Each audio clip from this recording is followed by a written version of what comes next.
Hey guys, welcome back to another video, and today's video we're doing the Shrine of Secrets review for the 18th of March, 2020. March, not February. So, my nose is currently blocked at the moment, so apologies if I sound a bit different or a bit quieter or something. Oh well, can't be helped. But schools are cancelled at least, so I can self-isolate. But yeah, I'll still be streaming and stuff, and got to balance out with school and everything. So, but I'll be doing some more streams and stuff to motivate you guys and everything. So you got something to watch if you're incredibly bored, because it's going to be a long time. But anyway, yeah, as usual, we have 2 killer perks, 2 survivor perks. I'll go over the ones. I'll just go over them in general, and at the end, I will give my thoughts on which ones you should buy. So, first of all, we have Furtive Chase. I think this one's been a little while, so that's good. This is a ghost face perk, and I've never seen anyone use this. The only time I've used this is for Adept Ghost Face. I haven't found a killer or anything, or any like perk build to use this with. But basically, you get an obsession, and when you hook your obsession, you get a token. It goes up to 2 tokens. A tier 2, this is 3 tokens, and then tier 3, that's 4 tokens. And each token decreases your tear radius by 4 meters in a chase. The benefit to this, though, is that when a survivor rescues the obsession from the hook, the rescue becomes the new obsession. So again, it's kind of like Nemesis, how this lets you just change your obsession at will. So I guess you could do it with, like, I don't know, if you've got Rancor or something, try and do some fun builds, I don't know. But you also lose all your tokens if the obsession is sacrificed or killed. You can only use this with 1 survivor at a time. So, again, it's good that it lets you keep changing your obsession. It can be good for, like, obsession perks like that, so like play with your food or something, save best for last, I don't know. Again, it's good if your obsession's done hook, because then it would change again. I guess you could combine it with Nemesis, because Nemesis has, so when there's a new obsession, they're oblivious for a while. So it's like the second they rescue someone, there's no tear radius for like 60 seconds, so pardon me.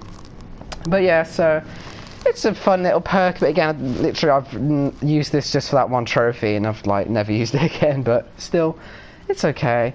It's okay. Next up we have Live. This is a Fengmin perk, and this is an exhaustion perk. It's probably like the main one I use because I don't have Dead Hard yet. So I'm just, but then again, even when I have this perk on, I don't really use it that much. But basically, once you perform a rushed vault, so like for a window, you run at 150% of your normal running speed for a maximum of 3 seconds. Causes also status effect for 60 seconds. This goes down to 50 and then 40. You don't recover while running. So again, the problem is probably just that you have to use a window for it. A lot of times I've used this perk, I haven't really got it to work because there's no windows anywhere. So it's kind of poor in that sense, but again, it's like, good for starter survivors, like if you're looking to get away from the killer early on, and then, you can use this. If you combine it with like Dance With Me, quick and quiet and like lightweight, it's really good because it just silences this and you'll be long gone. So you can basically prevent chases before they even start.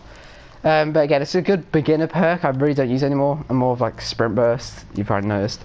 But still really good. Still really good. And again, you can combine it with a lot of perks to make it worthwhile. So yeah, it's right. Next, I have Overwhelming Presence. There isn't much to say about this one because this is another tear radius perk, and you guys know I don't really like tear radius perks. This is probably my favourite one though, because I feel like it's kind of effective somewhat. So basically, survivors in your tear radius suffer from inefficiency, and then their affected survivors, their affected items, the consumption rates get increased. I worded that horribly. But basically, if you're in the tear radius, if you're using like a med kit, it basically gets used up, like its charges get used up a lot more. It's by 80%. Then it goes to 90% and then 100%. However, when I first was leveling this up, I swear it was 90%, and then 95%, and then 100%. Unless I was dreaming that, but I swear that's how it worked. So I don't know if they've just changed this or something. I'm not sure. Again, this is really good for like a flashlight team or something, or like a toolbox team if you're used to like distressing, monitoring abuse or something. I have got this to work quite a lot. It's just it's a perk. So like, if you're waiting in the lobby and you see all of them have items, or like 3 of them have items, I would just put this on. And again, just, you know, someone with like a big tear radius or like something like that. Again, I've just found this perk really helpful actually. Probably my favourite tear radius perk, but again, that's kind of a stretch. I don't like these perks. Finally, we have Solidarity. I got this because I need it for the challenges, because I've been waiting for it. So now I have all of Jane's perks without actually having Jane. This is an interesting one. I haven't got it to work yet. I've done the challenge, but it's kind of glitched because you don't. It's kind of worded weirdly. I'll explain on Twitter or something. But basically, when you're injured, if you heal someone without using a med kit, it also heals you at 40% the conversion rate. This goes up to 45% then 50%. So basically, you're injured and someone else is injured. If you heal them without a med kit and you're injured, it'll heal them, but also it will heal you at 50%. So then when someone comes to heal you, you're already 50% healed, if that makes sense. So it's a good idea for a perk. I actually quite like it. I haven't used it properly yet, because again, the challenge is kind of worded weirdly. It says you have to use it in a single match.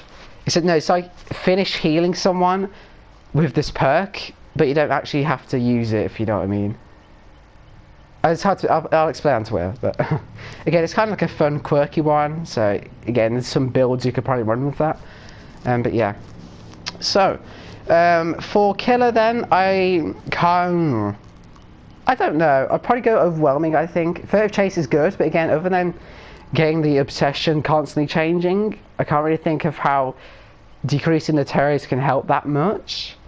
If you know what I mean, I don't know. I just feel like it wouldn't really. I don't know. But overwhelming, again, it's helped me a lot. Especially tier 3, that 100%, the items just drop away. I guess with Franklin's Demise, I just thought about you could use it with that. If you have it leveled up so it's like the 10% thing, then they just lose their items basically. So yeah, again, it's really good. This is the Doctor perk as well, I forgot to mention. And then finally, for Survivor, I'd probably say Live, just because again, it's good beginner perk to get away from the killer if you don't want to commit to chases or whatever.